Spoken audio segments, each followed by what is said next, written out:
It may surprise you to know that in the realm of things that we find frightening, public speaking is feared more than death and spiders.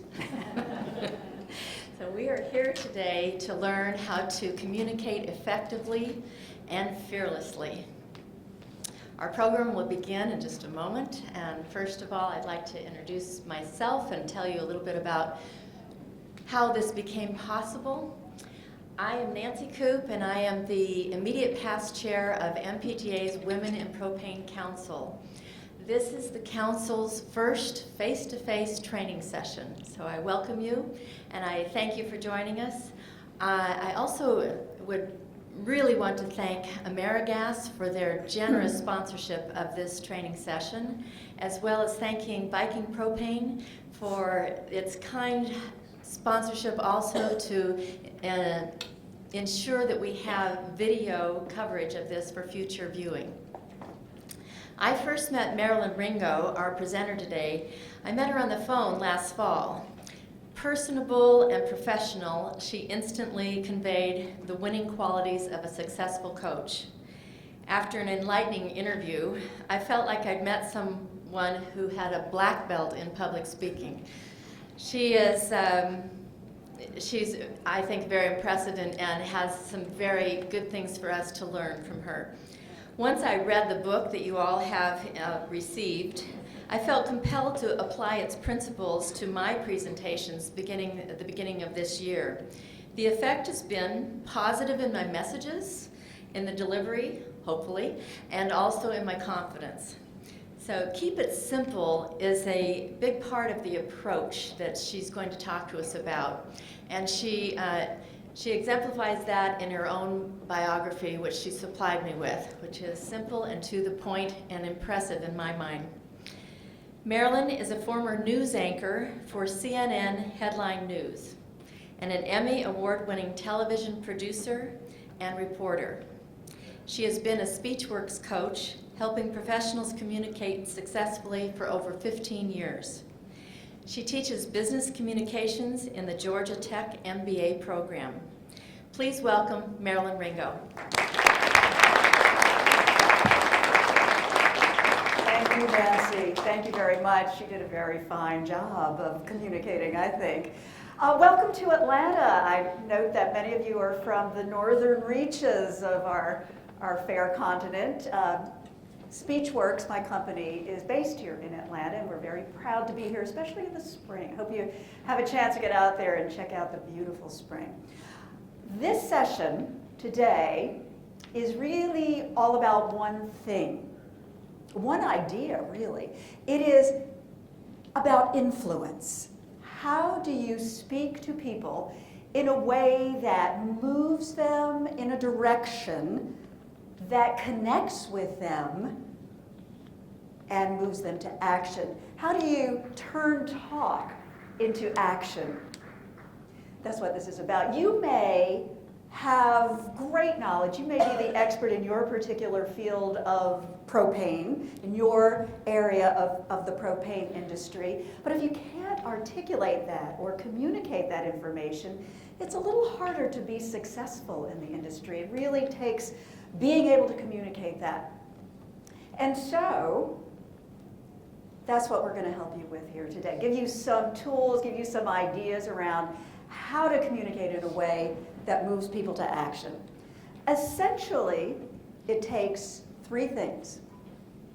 There we are. It takes organization, organizing your ideas into three listener-centered points, we like to say. Presentation, presenting in a style that connects. How you look, how you sound really matter when you are talking to people. And finally, handling Q&A in a way that inspires confidence. Basically, all of this comes down to, are you delivering your information in a way that inspires confidence and credibility in your listener about you? So we are going to start out with that middle part there, and then I'm going to get into the organization. We're going to start out with the presentation, presenting in a style that connects. because, as I said, how you look and how you sound really matter. I like to start with a very famous study in the world of communications. This was a study that was done by Dr. Albert Mehrabian. He is from UCLA, and what he was studying was what kind of impression do we make, or in other words, what do people remember when we are speaking to them? How effective are we as speakers? What is it based on? His study showed that 55% of our effectiveness as communicators is based on one particular area. What do you think that is? Body language, exactly. And by the way, please feel free at any time, this is kind of intimate here, feel free at any time to jump in, ask questions, make comments. I love the back and forth. Yes, okay, which takes us back to body language. What is involved in body language? How you stand, facial expression, what is happening on your face. Since we're talking about face, what else is involved in that? Eye contact. It's a biggie. Well, smiling, yes, exactly, facial expressions. How are you standing? How are you sitting? What are you conveying? What are you communicating with your visual presence? And surprisingly enough, we're conveying a lot before we even open our mouths. So we're gonna play a little bit around physical presence. What do you think the 38% is? 38% in terms of how you come across, how you connect with people. Knowledge? Did you say no? Who said knowledge? Knowledge? Do you mean what you say, basically? That's the 7%. Scary, huh? Your voice. Tone, exactly. Your voice. How do you sound? Do you sound like you mean it? Do you sound like you're sincere? Do you sound like you care? Do you sound like you believe it? This is especially important. How many of you do business, most of your business, on the phone? How many of you do teleconferencing? A lot of teleconferencing. Your voice is about one of the only things that you have. So that's the 38%. And yes, you would think it would be what you say. Obviously, that's important. This study says 7% of our impression that we leave is based on what we say. So 93% of how we communicate has to do with how we look and how we sound. Now consider that this study was not done in a public speaking situation. It was done more in a person-to-person, personal kind of situation. But we cite this, and we really do, we at SpeechWorks think that is far more than 7%. But even if you doubled that amount, the other physical and vocal presence still count for a whole lot. So let us talk about this, and I want actually to have you try some of this. These are the little icons we call our physical and our vocal presence. And there are quite a few things involved. We've already brought up some of those, how you look, how you sound, what kind of eye contact are you making, what's going on with your body. But if you have to remember just two things about this presence thing, here are the two really big important things: eye contact and energy.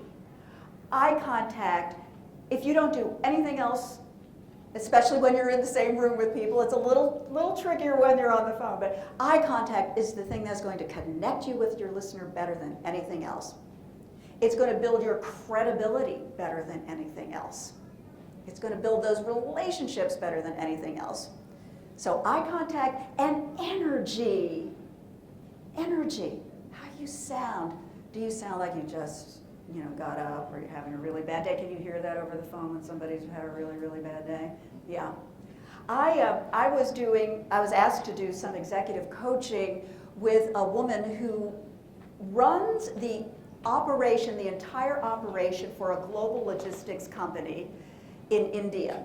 The company is based here, but she runs the whole entire operations in India.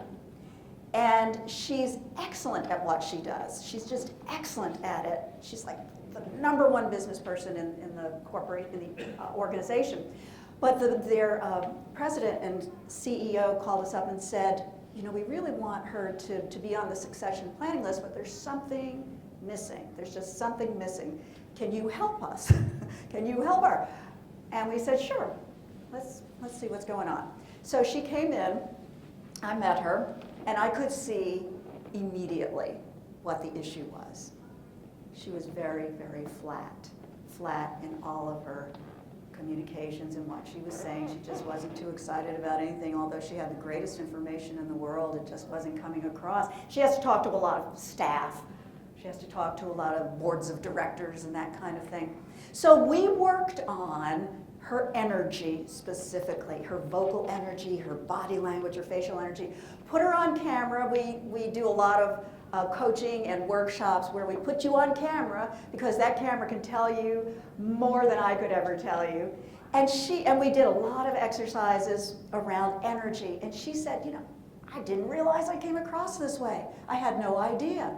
So we worked a couple of sessions together, and she went off and she went back to work and started using some of these new skills that she recognized. She is now on the official succession planning list. How you look, how you sound have an important part to what you're doing. So energy, very important. So let me talk about some of the things that I did with Usha, is her name. Some of the things we worked on with Usha. This first thing, all these green circles are physical presence. First thing is a little something we call boots and spurs. How do you walk up to the front of a room? How do you walk into a room when you're meeting somebody? I noticed Jeff, when he walked up to the table earlier, he did it with his boots and spurs on. He had some purpose when he walked in. He's like, I mean business. This is going to be good, right? That's what we mean by boots and spurs. Digging. You folks out from Saskatchewan? Where's Saskatchewan? Right here. Saskatchewan. Do you have cowboys out there? Do they wear boots and spurs? They still wear boots and spurs? All right. So we mean dig in, have some energy. We say, wear those boots and spurs, not your bedroom slippers.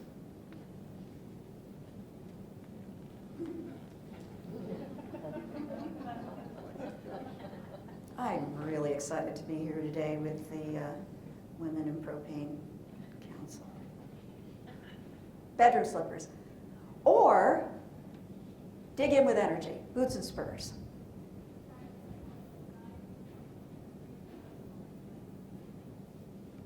I really am excited to be here, meeting all of you people from so many parts of the world. A little different, right? What this is like is like an overture to a great Broadway musical. Any Broadway musical fans here? Just two? Two. I'm a great Broadway musical fan. The last one that I saw was Wicked. It's been on for 7 or 8 years, but I just saw it recently because one of my old boyfriends is playing the Wizard.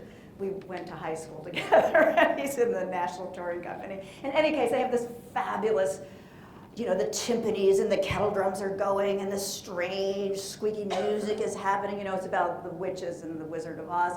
And then monkeys are flying around, and I'm thinking, oh my God, I've got goosebumps for the first time in a long time. I think this is going to be good.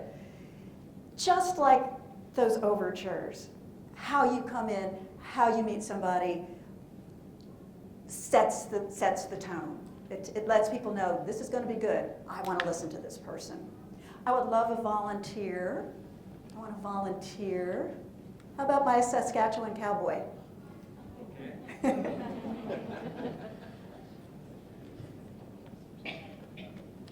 Just a little volunteer. All right, got your boots and spurs on already. Start over here, and your name is? Lance. Isn't that a perfect name for a cowboy?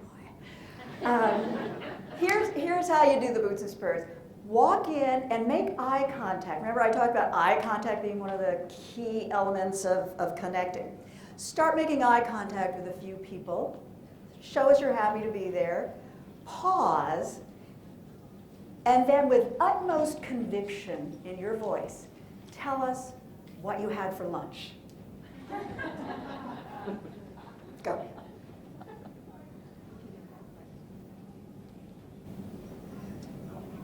Lunch was an example of lesson in futility today. The menu looked like it was fancy, but when it really showed up on the plate, it was something that was burnt twice on both sides and tasted like a piece of cardboard. Okay, give him a hand. Do we want to know where that was? Warn people, maybe? I'm not sure. How were his boots and spurs? Pretty good. Who got eye contact from him as he came in? Wow, way back there. No kidding. You were looking way back there.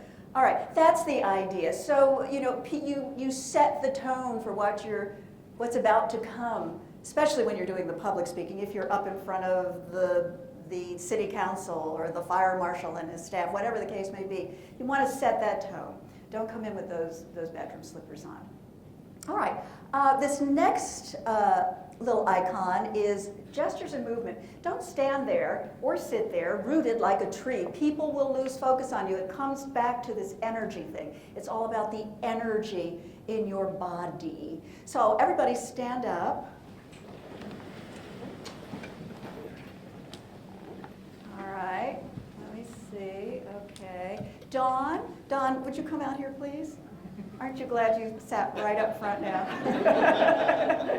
Here, face the cameras. Here, we got cameras. And do what you were doing just a minute ago. No, you weren't doing that. You were doing this. That's right. How many of you are doing this? Okay. All right. What I want you to do, if you're doing this or this or this, just take those hands out, let them go, let them drop. Stand up nice and let them drop. I just came here to learn. To speak to your wife. All right, everybody stand up nice and tall. What your mother always told you was right, stand up tall. Great, what you are now I want you to turn to the person next to you and say, you look good. You look good. You can sit down. You do look good. Did you feel kind of funny though? Did it feel a little funny? What that was you having open body language, being open, approachable, as opposed to what we see, which is closed body language, timid body language, tight body language. The whole idea with body language is mostly it's about connecting and it's about showing your confidence and feeling confident. It's about, really getting open. I love armpit air. If you've ever had to do a gesture, do you use PowerPoint? Does anybody ever have to stand up in front of something and do PowerPoint? Or if you're gesturing to somebody, look at all that, it's kind of hard to do that without the armpit air. The whole idea is have some intensity. Remember that energy again, energy in your body. Intensity with your gestures. Lose the tight, timid. You do this because you don't know what else to do, because it's your habit, because it feels more comfortable, whatever the case. Try to keep it open. This goes for seated presence as well. How often are you communicating when you're seated? A lot, right? Okay, same idea. Especially if you're the one who's talking or you're listening, we say, sit up nice and straight, take some room. Now, what is your name? Candace. Do what Candace is doing over there. Look at her. She's nice and open. She looks like an anchor lady. Candace, the anchor lady. This actually is, do I look like an anchor lady? This is my anchor lady thing. The whole idea here is take some room up on that table, own that table instead of being the good little schoolboy or the good little schoolgirl. I mean, which looks a little more confident? Or, right? Very, very subtle things. Yet, you saw that study, 55% of what we're communicating happens with our bodies. I was watching last night The Life of Pi. Have any of you seen that? The movie, The Life of Pi. Have you heard about it? It's about this teenager on a lifeboat for 277 days out in the Pacific with a tiger, a big Bengal tiger. And at one point, he realized he had to take control. He had to show this tiger, who was boss here. And so he did this. Ah! Ah! He was the alpha cat. That's what you have to do. You have to be the alpha cat when you are, especially ladies, if you're up in front of all those guys, you know, you have to kind of let them know, I mean business, I am serious here, you know, and so it's like, we're not saying, ah, like pie, you don't have to do that. But the idea is just nice, open, intensive kinds of body language. Get away from this. Any questions about that? Anything we've talked about so far about boots and spurs, body language, gestures, movement? Yes? You talked about eye contact. If you have an employee, they don't make the eye contact back to you, how do you make eye contact? You know, you can't force somebody to look at you as much as you would like. Is it a one-on-one situation? Yeah. They just. Yeah, they're looking down, I'm talking to you and you're, or they're looking off. they just don't. Well, you know, one thing you could do, one little trick you could do is, you're the one who's talking to him, is that right? One thing you could do is stop talking. Have you ever noticed if all of a sudden there's silence? Did you ever see those commercials, or you have the TV on and there's noise, and all of a sudden there's nothing? What do? You go check it out, see what's going on. That's one thing you can do. But honestly, especially if you're in a small group and there always seems to be somebody who may not be interested or was forced to be there and they're not looking at you. And you can't force somebody to do that. You just kind of have to put them out of your mind unless it's really important for them to connect with you. But that's one thing. Any other? Mm-hmm. What do you do when you've got a video as part of your presentation? Do you stand to the side, you sit down, do you look back? You stand to the side. Say the video is up here. How long is the video? A couple minutes, 3 minutes. Yeah, you stand to the side. Don't disappear. You want to be there in case something goes wrong with the video. Has anybody ever had anything go wrong with their electronics? You always have to have backup, always be ready. And you all always should be ready to do a presentation without your electronics. This is another one of the key things. I showed up here today, and luckily I had a little backup for our PowerPoint because we weren't quite sure where it was. And so that's one of the deals. All right, any other questions about that? Let's move on to this eye contact because, as I mentioned up front, this is probably the most important of all of the presentation, of all of the how you look and how you sound skills. As I said, eye contact is the thing that really builds that connection. Eye contact is the thing. You talk about getting people to act, persuading people. So much of that is in your being able to look at somebody. In fact, let's, if you would pair up, maybe you two, well, you figure out, find somebody to pair up with. Look, find somebody to pair up with.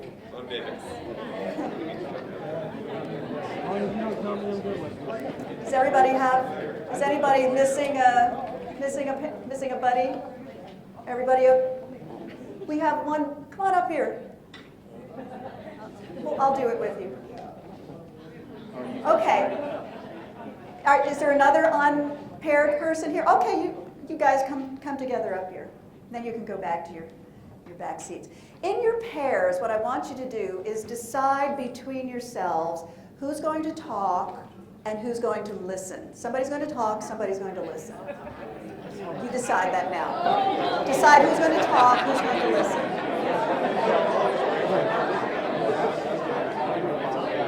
Okay? Very good. Talkers, who are you? Talkers. Talkers, I want you to talk about your favorite food. But here's the thing, talkers.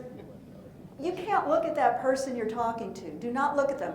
Listeners, you can look at the talker. You can look at them. Talkers, do not look at the person you're talking to. Begin talking.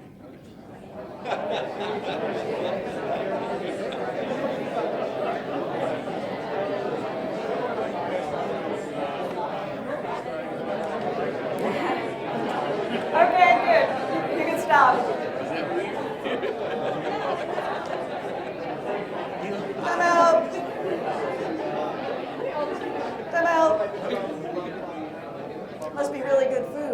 All right, I want to hear from a few of the listeners. I want to hear your reaction, your response to that person who was talking but not looking at you. Who were some of the listeners? Yes?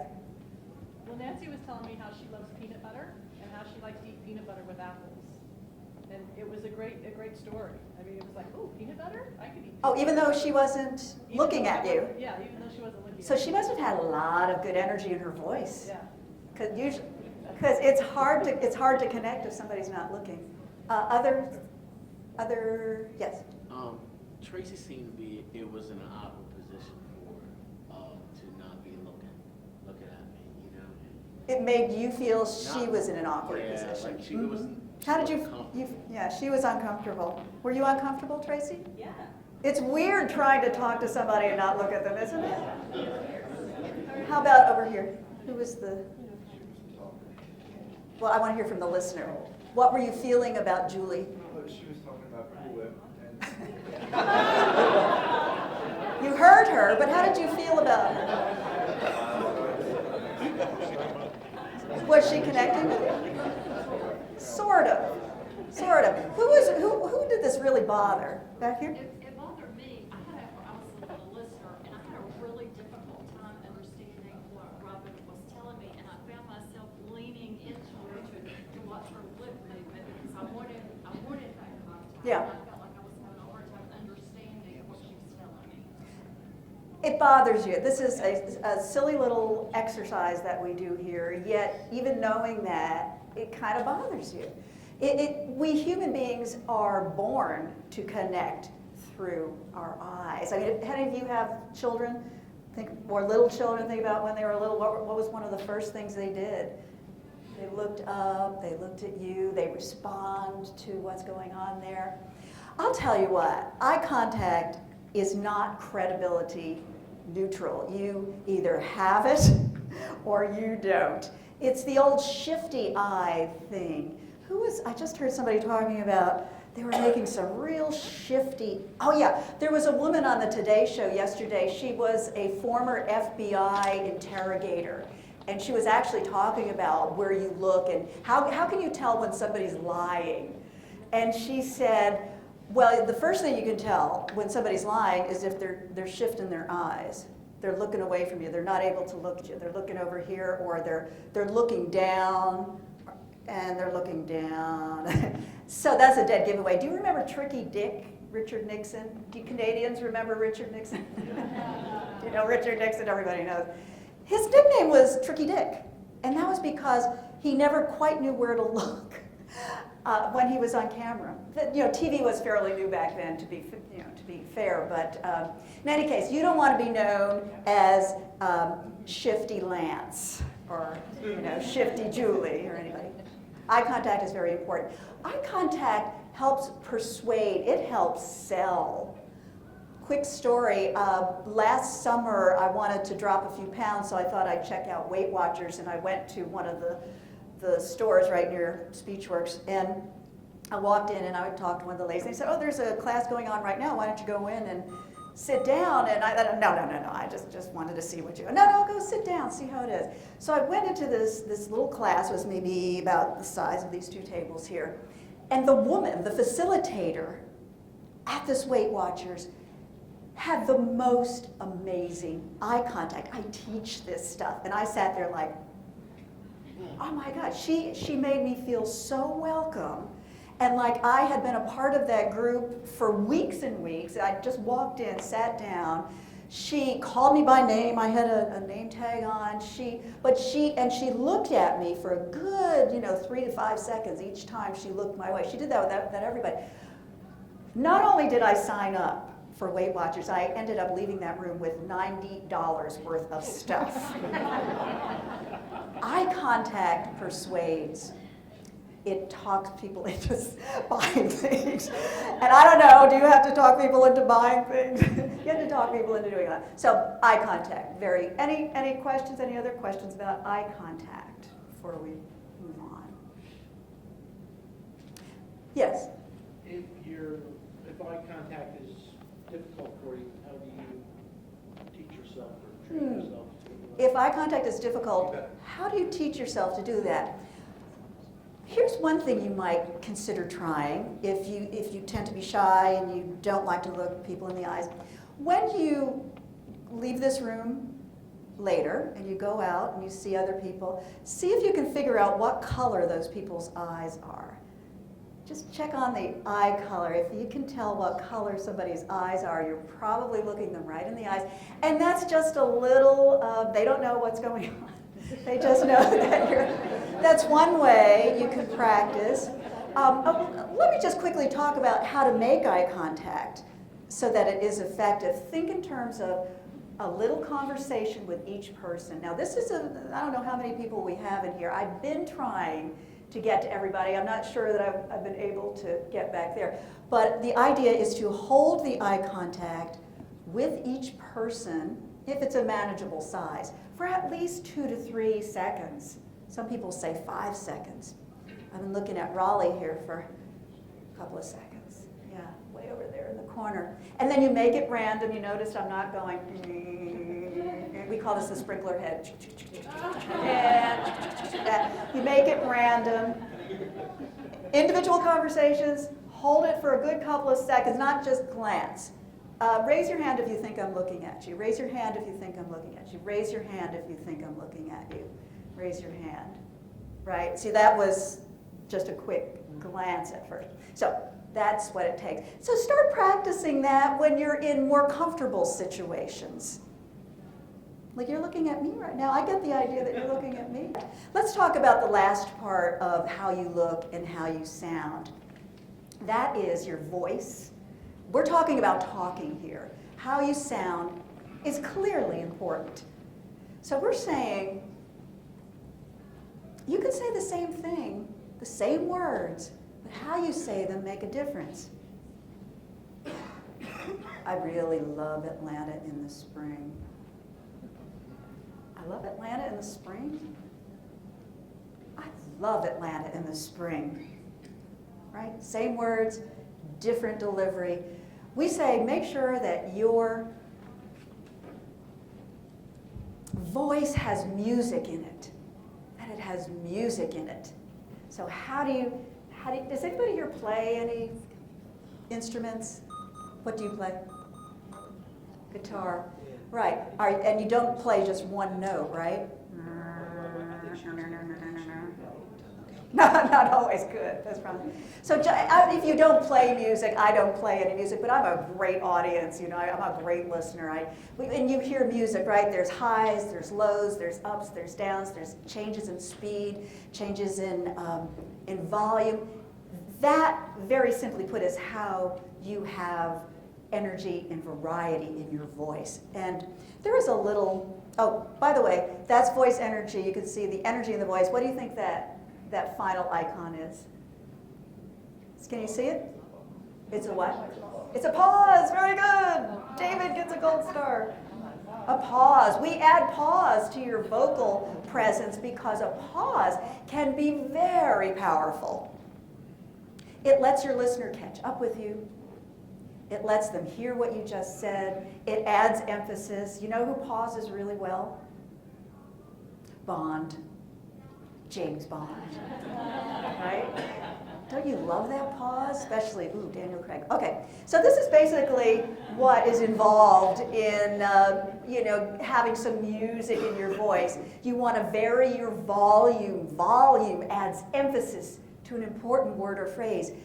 Vary that volume. Pull it in every now and then. Soften it up. Big numbers. How often do you have to communicate big numbers? Ever? Like, what's a big number?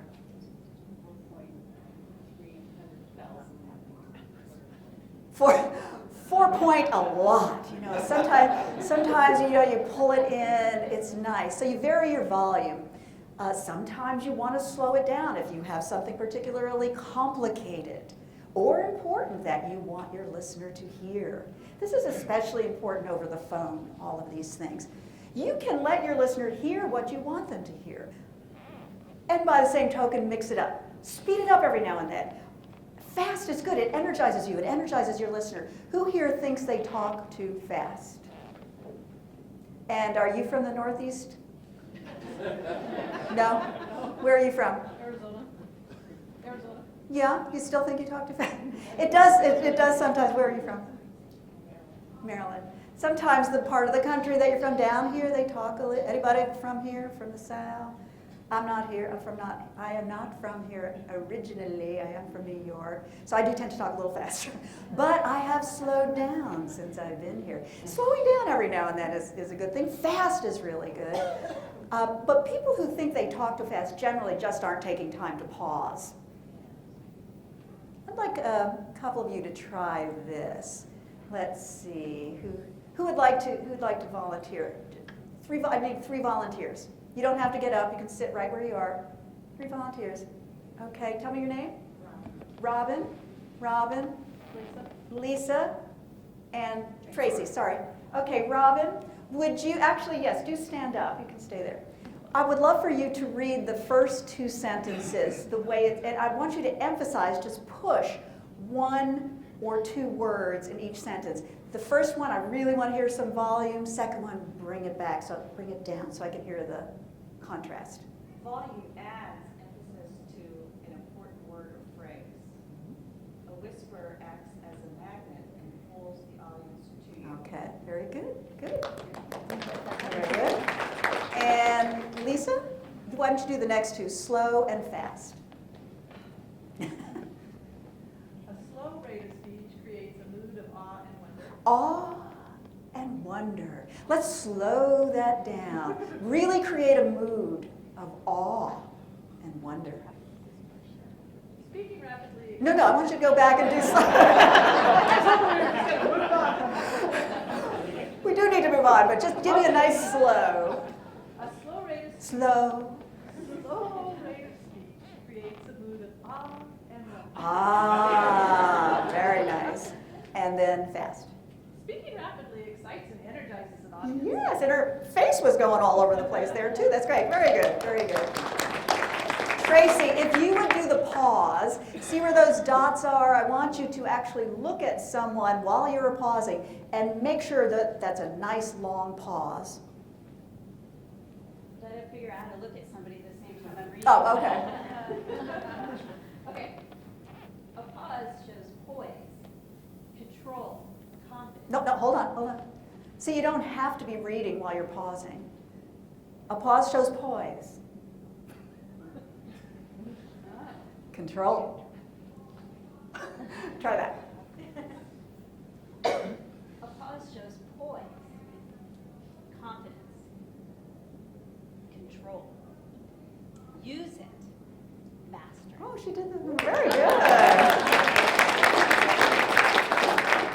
This may be in your book. A lot of what I'm talking about is touched on in this book. This is actually a great exercise to loosen up your all these muscles in your mouth to help you talk. When I used to work over across the street at CNN, and occasionally I would be doing the graveyard shift. I'd be driving down I-75 at 1 o'clock in the morning, trying to loosen all this up so that by the time I got on the air, I wouldn't be stumbling over myself. And I was working at Speechworks at the time, and I used to use this to volume, and it would kind of loosen everything up.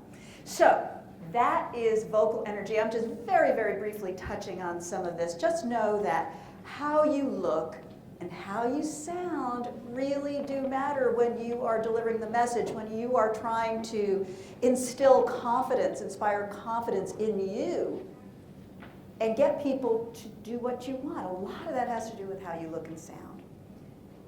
I'm going to move on now to our other main point, and that is, all right, we're talking about delivering your message.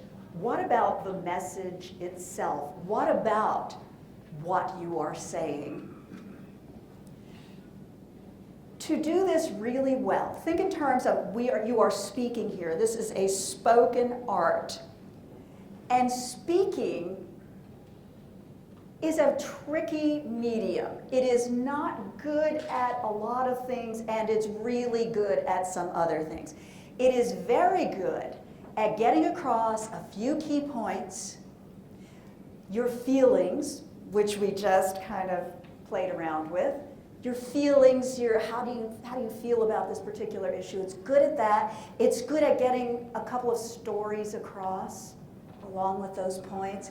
It's really great for Q&A. But what it is not good at, this speaking thing, words coming out of my mouth, going through the air, hitting you in your ear. What it is not good at is being a data dump. It is not great for a lot of information. You've all probably seen bridges with weight limits on them, right? They still exist. I know they do in Canada. Where's Canada? Ohio, you've got bridges. We've all got, even here in Atlanta, bridges with weight limits. I was up in my hometown area, which is the Hudson Valley in New York, just recently, and came across an old bridge up there and had a 5-ton weight limit sign on it. I'm wondering, how much longer is this bridge going to last? Because trucks are so much bigger. Vehicles are so much bigger. You know, if a truck comes up to the bridge, they see this weight limit sign, they ignore it, they just figure, this doesn't apply to me. If I go fast enough, I'll probably be okay, right? Well, you can't really ignore the rules. You can't really ignore that weight limit sign for very long. And in the same way, spoken communication has rules and limitations and limits. And one of those limits is it doesn't handle a lot of data, just a lot of anything well. And people who do this really well buy into this idea. Sometimes it can be a hard idea to buy into. And so, we have a tool, we call this the SpeechWorks formula, that will help you focus your ideas, limit those ideas, help you to be a little simpler in what it is that you are saying, and a little more memorable so that your points stick. This is a formula or an idea that is based on a very old spoken communications theory. We actually know the single dead man who came up with this idea. The idea being, for good communications, spoken communications, you have to have a beginning, a middle, and an end. Who do you think? Take a guess. Who is that dead man? He's really dead. Mark Twain. Who is that? Mark Twain. No. Good guess, but no. Mark Twain was a great speaker. Shifty Eyes Dick. Who is that? Shifty Eyes Dick. Shifty Eyes Dick? No. Richard Nixon, no. It's a long time ago. This is a very old theory. Not in this continent. Let's move out of the Western Hemisphere. Pardon me? Socrates! Give that man a gold star. Or that woman. Who is that woman? Very good. Yes, Socrates. Back in the days of the Greeks, when we didn't have computers and phones and all the stuff that we have today, telephone. Yeah, speaking was rhetoric. Rhetoric has kind of a pejorative feel to it now, but it was actually rhetoric, the art of persuasion. And we still use the same concept of the beginning, the middle, and an end, and lots of repetition in between, and telling stories that they used back then because the medium of speaking has not changed in, 3,000 years? Somebody look that since Socrates. Hasn't changed, it's still the same thing. People talk about how speaking is one of the scariest things and how it's difficult. Nobody ever talks about how listening is very difficult too. You've all been there, you're doing that right now. How listening can be very difficult. This helps your listener listen to you. It helps you persuade, get people to remember and act on what you said. Let me just quickly, we usually take a day and a half going over this. I'm going to just very quickly go over this and give you a chance to try this out. And yes, we do talk about it. Joey Asher talks about what we're going to talk about in the book, so we've got a little more detail in there. Okay, the red part, and you've heard this before, no doubt, is basically the tell them what you're going to tell them. What's next? Tell them. Tell them what you told them. The red part is the tell them what you're going to tell them. Start out with a hook. We say, You've got to grab that listener right up front, right? Those first 10 seconds are so important. And we found that the best, most effective way to get your listener to start tuning into you is to start by putting your finger on their issue. What are they thinking about? What is their problem? What is their concern? So if you're talking to the fire marshal and his or her staff, what would a concern of theirs be? Codes? Codes. Are you, in relation to propane, what would you be talking to them about? Just the different fire codes, piping sizes.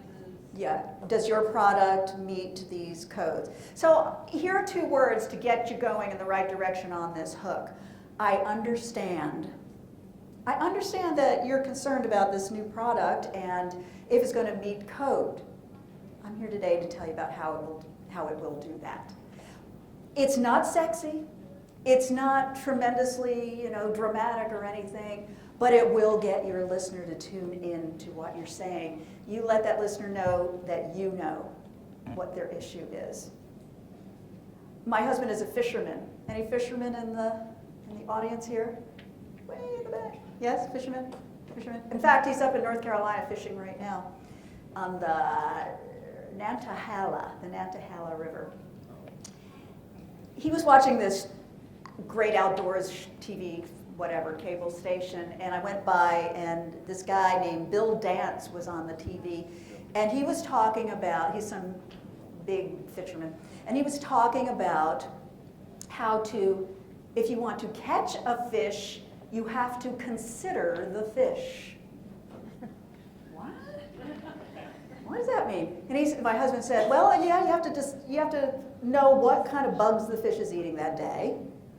Is it cold? Where are they going to be hiding? What rock are they hiding under? And all kinds of other things. Same idea here. You want to get somebody to start listening to you, you have to consider the listener. You have to consider the fish. It's all about that listener, all about that fish. Okay, I'm just going to keep moving on because I know you've figured out how to do this once before, right? In any case, the next part of this is essentially it's, we understand, we feel your pain, we understand your issue, and then I'm here to tell you how we're going to deal with that. I'm here to kind of put your mind at ease or whatever. And that transitions into what we call the message objective, an MO. The message objective is just one sentence, and it basically comes down to, and here's the persuasive part, if you do what I want, you'll get what you want. If you join the Women in Propane Council, you will, what would be a great benefit for people to join Women in Propane? Professional training. You'll have amazing professional training. It will help grow your career. This is what's happening today, right? That is a message objective. You want to preview your key points. This is the part where you talk about just 3 core ideas. Why do I say just 3? You overwhelm them with information up front. Say that again? You would overwhelm them with information up front if you started giving them too many. Too much. You're going to overload the bridge. 3 is probably just the right amount, just like Goldilocks and the 3 Bears. And think about all those 3s in your life from your childhood. 3s are the magic number. Anybody watch The Electric Company when you were a kid? There's a song called 3 is a magic. There are lots of reasons. It's mostly, 3, it's this simple idea of simplicity. Simplicity. You will get your points across much more effectively the fewer points you have. That doesn't mean you're stuck at 3. You can have sub-points, but you always want to come back to 3 core ideas. 3 core ideas. Simplicity is the ultimate sophistication. Not my words, another dead man from years ago. Leonardo da Vinci. This was in an Apple ad, one of the very first television ads for Apple II computers. Do you remember Apple II computers? You probably weren't around. Apple II computers. The whole Apple business is based on simplicity and user-friendly and function. Simplicity is the ultimate sophistication. And having your ideas, having 3 core ideas is ultimate simplicity. And you know, you're probably thinking, well, how do I come up with just 3? I've got 12. What do I do? How do I do this? It's really not that hard if you ask yourself the right question. And that right question is usually, if my listener doesn't remember anything else that I tell them, what do I want them to walk away with? What do I want them to walk away with? I do this, I approach this with high-level executives in my coaching. I've helped my brother, the airplane pilot, with a talk that he had to do. Are any of you familiar with this new book? It's like #1 on all the lists, the nonfiction lists. Sheryl Sandberg, the CFO of Facebook. It's called Lean In. A lot of women are saying yes. Guys, have you heard this? It is like she was all over the news. I mean, incredible PR for this book. And this whole entire book, Lean In, is based on a talk that she did, I think about a year or 2 years ago, a TED Talk. Are you familiar with the TED Talks? It was a 15-minute talk that she did, and she had 3 core points in that talk. And the whole entire book that is selling like hotcakes right now is based on those 3 core ideas. Let's see if I can remember. The 3 core ideas are, this is for women in leadership, how to get women into leadership. Take a seat at the table, make your partner a real partner, and don't leave before you leave. Turn that whole thing into it. In any case, 3 ideas. I would love for you to try this just to prove it's not that hard to come up with 3 core ideas. Get together in a group of 3 or 4, whatever, and I would love for you to come up with 3 reasons why you maybe, or someone should join Women in Propane, in the Women in Propane Council. The Women in Propane Council. Guys, I don't know, this might be a stretch. Make sure, guys, that you team up with some of the women here. How about that? I'm just going to give you just a few minutes. Who has 3 points? Who has 3 points? Anybody? Okay, all right. Let's hear from a couple. Let's hear a couple. This isn't about perfection. Oh, by the way, that reminds me. All of what I'm talking about, all of this speaking thing that I'm talking about, this is not about perfection. It is not doing it just right. It's not doing exactly what they tell you to do in the book or exactly what Marilyn Ringo said to do. It is not about perfection. It is about connection. So all of what we're talking about. So this doesn't have to be perfect. So what do you have? What are your 3 things with that in mind? First one was networking. Had meet your mate. Oh! I'm going to tell you that that was not my suggestion. Who came up with that? Meet your mate. So this is a persuasion to a guy or a woman? To a guy, okay. So, okay, number 1, you're going to be able to network. Number 2, you can meet your mate. And number 3? That was part of the networking. Oh, that was part of the networking. Empowerment. You're going to grow. You'll have support and encouragement. So, networking, meet your mate, for instance. Empowerment. As a support, you'll have a support system. You'll have the empowerment of the support system. And lots of educational opportunities. Did we talk anybody into joining? Meet your mate. All right. Good, very good. And you did that in just a couple of minutes. Very good. Anybody else have a creative 3? Yes? Share ideas, better your business, better communication, females in a man's world. Okay, hold on. Point 1 is Share ideas, share ideas better your business, to better your business. That's point 1. Share your ideas to better your business. better communication, females. Better communication. Females in a man's world, that's better communication. So the second point is better communication, colon, females in a male's world. So you'll be able to translate all that man talk. And 3 is what? Networking with others and Networking with others and meet your mate. Okay, very good. Beautiful, very good. One more group. Don't be shy. There's no wrong answer to this.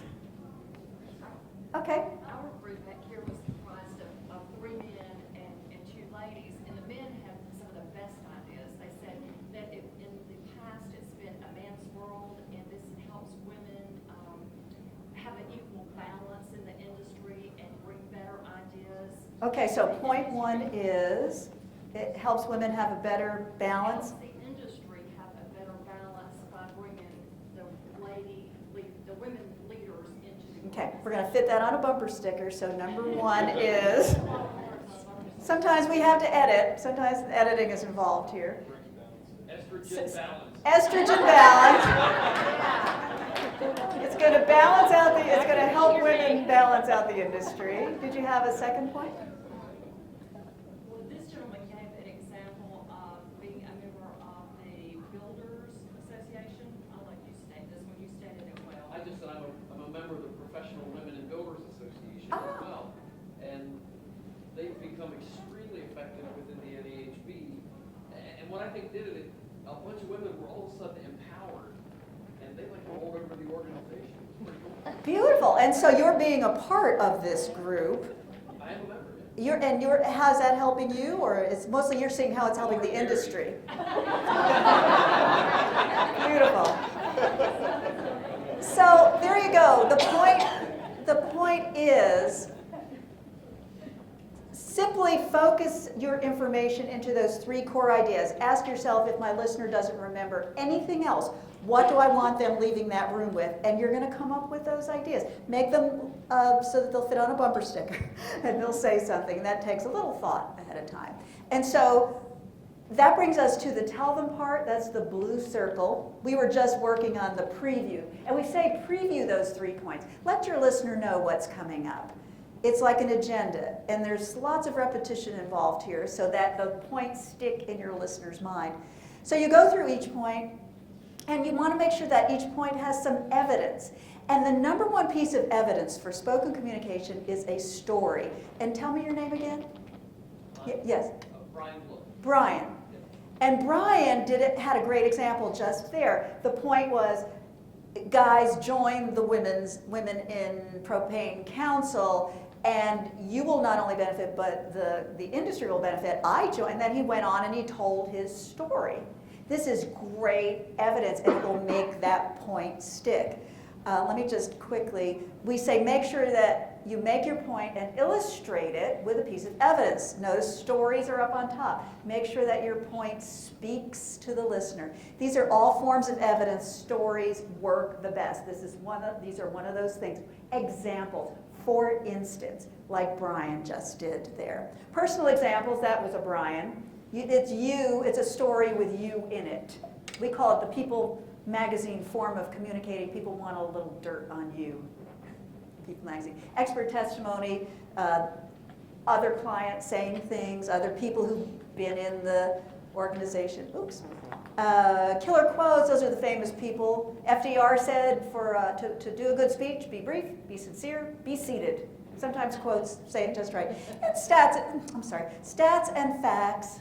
We know you've got to use numbers. We're just saying don't overload the bridge with the numbers. They don't travel across that bridge very well. There are ways, and I'd love to, I can tell you more after this. Read the book. It'll get into that.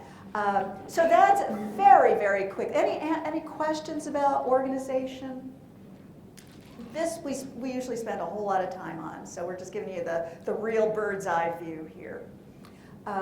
Just know that being focused and simple, telling stories, giving good evidence is what's going to make your point stick with your listener, and if your listener can walk out of the room with your points, you've done the job. Now, I want to talk about that 3rd element of what it takes to be a really good spoken communicator, especially these days. That's a little game that we play. We don't have time for. Q&A. Q&A is our 3rd key point to doing this well. We think that Q&A, especially now, is one of the most persuasive things that you can do. We think Q&A is one of the most important parts of persuading and communicating. Why am I saying that? Q&A. Mm-hmm. The listener identifies what he or she wants to know Yes. for you. Yes. The listener lets you know what's important to them. And you want to make sure that you're telling the listener what it is that's important to them. That you can go back and, yeah, absolutely. That is absolutely right. Any other reason why we think it's really important? Yes, I Brian. think the dialogue is exaggerated because it wasn't prepped. It- So my answer wasn't prepared. You called me. Uh-huh. So I think it has more impact. It's very conversational. There's a lot of good back and forth going on with the Q&A, and that's the way we are communicating more than ever today. You think in terms of when you have a question, like I just got back from Florida. We had a quick little vacation, my husband and I, down there with some friends, and we were out on the Intercoastal Waterway watching dolphins do their thing. You know, there was this pod of dolphins. It was so neat. And everybody was calling them dolphins, and I was calling them porpoises. Does anybody know the difference? And I insisted, these are porpoise, they're not dolphin. And somebody said, well, wait a minute, let's get this out. We got the phone out. I was like, oh, no, they're called dolphins, all right. That's what they are. And then I learned about, yes, some of them are porpoises, most of them are dolphins. In any case, the point is you can get the answers to your questions 24/7. We're used to, the back and forth, very conversational dance that we're doing. So Q&A is that conversational dance. How many of you like Q&A? How many of you do like doing Q&A? How many aren't real fond of it? A few, and some of you would rather not say. So who likes Q&A? Tell me why you like it. Yes? As a trainer, it's my opportunity to check and see if they picked up on the knowledge as well. It's kind of a knowledge check for me. You're a trainer? Yeah. Excellent. Okay. And also, if I don't know the answer, I would use a parking lot too. Uh-oh. We're not fond of the parking Oh, lot. okay. Well, But you know why? If I don't know the answer, I'm not gonna lie to them. No, you don't want to lie to somebody if you don't know the answer. Anybody how do you deal with if you don't know the answer? Yes. I'll often throw the question back to them. You'll throw it out? Yes, sometimes I do that. Well, we do suggest if you don't know the answer to say so. Say so and then say, I'll get back with you. But we try not to put off the question. We try not to put it off. And I can see the doubt in your eyes. Because if somebody has a question, maybe you don't know the answer, and you'll say, yeah, well, I don't know, but I'll get back with you. But if you don't answer that question, they're probably not going to go the rest of the way with you. They're just going to be stuck back on that question that they asked. That's often the situation. We like for you, if you can, answer briefly. If you don't know the answer, say so, and tell them you'll find out. Yeah. Talk to Joey about that. He really hates the parking lot. He's the one he's our president. Where were we? Q&A, back and forth. But you were saying this is when you get to check in, see if you've worked, if you've satisfied their needs, or just where are they? Are they getting some of what you're saying? Yeah, absolutely. Q&A, couple of things to know about Q&A to do this well. The first thing is you got to love the Q&A. You got to love it. Encourage it. Before you start talking or towards the beginning, let people know you want questions. There are ways you can let people know what's expected. Some people don't know what's expected. When I started out, I said, please jump in and ask questions. Push back, because it'll get that dialogue going. I'll find out what you want to know, just like you were saying. The second thing is prepare for the questions. Studies tell us that you can predict about 85% of the questions you're going to be asked. And what questions generally come up for you? What questions can you pretty much, depending on what the situation is, of course, what questions can you pretty much determine will come up for you? Is there ever a question about money, cost? Always, always. You can pretty much, no matter what industry, that question's always going to come up. Safety, quality, you can predict about 80. It's that other 15% that gets a little uncomfortable, right? So we say, sit down before you have some talk, some meeting to do, and just write down 10 or 15 of those questions you think you're going to ask. Both the softballs and the what we call the stick in the eye questions. You know, the ones you hope you don't get, but could come up. And then you, and this is the third part of handling Q&A well, then you decide how you're going to answer them ahead of time. Imagine that. First time you hear a question should probably not be, or think about a question, should probably not be when you show up.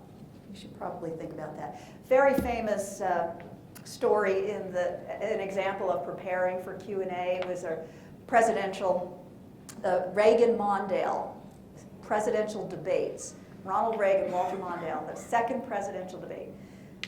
Reagan knew that the question of age was going to come up because people were very concerned. Do you remember this? He knew that the question of age was going to come up in the second debate. He didn't do too well in the first debate, apparently. But they knew this was going to come up, so he prepared an answer. So it comes up, someone asked Reagan, well, Mr. President, isn't there an issue with your age here? And he said, I'm not going to make age a political topic. I will not exploit for political purposes, the youth and inexperience of my opponent.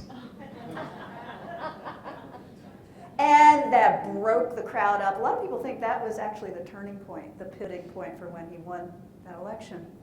The point is they prepared ahead of time. Not only did they prepare, they knew the question was coming up, they prepared how they were going to answer it, and practice it out loud. What happens is sometimes we're asked questions and we go round and round and round and eventually get to the answer. We say, make those answers tight. Have the answer right up front in the first 2 sentences, and then you can go on a little bit more after that. But have them tight, don't go on and on. Quick example, Aflac. You all know Aflac? You know Aflac in Canada? Aflac, you know, the duck. They're here in Georgia. I was doing some coaching with one of their executives, one of their top executives, and we were talking about this idea of preparing your questions and answers ahead of time, and don't go round and round and round. Preparing will prevent you going around and round. And she said to me, you know, that sounds like my husband. He says to me, baby, would you quit circling the airport and land the damn plane? Get to the point, right? And so doing these things ahead of time with Q&A are going to help you do that. Any questions about questions? Q&A. Yes?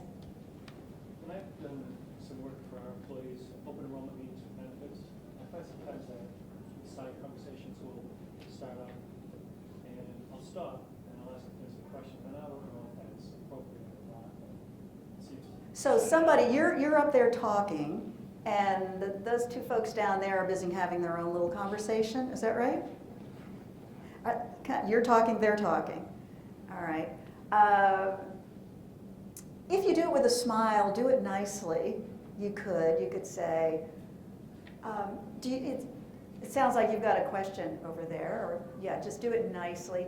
Are you ever in a situation like that? What do you do? I'll pause for a moment and just be silent. Wait for eye contact, and they don't get it, then I'll discuss. Yeah, that silent thing again can sometimes help. Yeah. Yeah. I just pause, and I'm just silent. Yeah, you just stop. And maybe even if you can, depending on how, are you sitting at a table? Are you up in front? Say they're busy talking over here and I'm trying to talk, I might just come and stand near them because you don't want to embarrass them, you don't want to call somebody out. Just do it nicely. Yeah. Any other questions about questions? Any questions about anything? Our time is almost up, just about up. So just to refresh, I am recapping now. The art of being a great speaker, a good speaker, an effective speaker, turning talk into action basically comes down to 3 core things. Organizing your ideas into 3 listener-centered points, telling some stories that will help them be credible and stick. Presenting in a style that connects. How you look and how you sound do matter. Start practicing when you walk out of the room today. Start practicing that eye contact. Start practicing that vocal energy when you walk out of the room. And handling Q&A in a way that inspires confidence. All of that information is in here. Please go on our website, which is, it's in the back of the book, speechworks.net. Much more. And we have a wonderful newsletter that links you to all kinds of great things about speaking and communications in general, and a lot of it's fun. It's funny stuff. If you would like that newsletter, just leave, if you have a business card, leave your card with me here. We'd love to send that to you. With that, we send you off, and hopefully you'll get a chance to see some of the Atlanta spring. Thank you very much.